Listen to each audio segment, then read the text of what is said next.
वापस शुरू से। हरा मिर्च,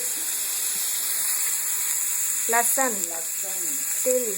वाओ। और ये फ्राई करके फिर बाद में ठंडा होने के बाद में धनिया, नमक, थोड़ा शक्कर डाल के पीसने का, ठंडा होने के बाद फिर मजा आएगा।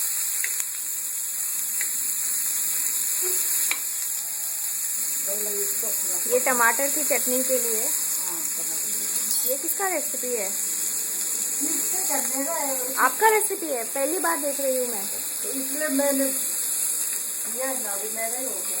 मैंने कुछ देखा है करके। किसको देखा? वही तो पूछ रही हूँ। पूरी माया ने किया। कुलमाया वो नेपाल वाली। हाँ, मैंने ऐसा करके वो देखा है, करने में बहुत पसंद है। और ये मिक्सर को पीसेगा ना तब अच्छा लगेगा। Look at the smoke. Wow. Phone आपका फोन आ रहा है।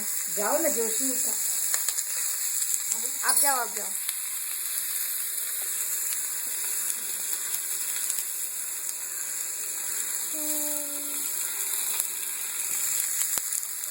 Only you could see the brightness of the color, which is not possible on this stupid camera.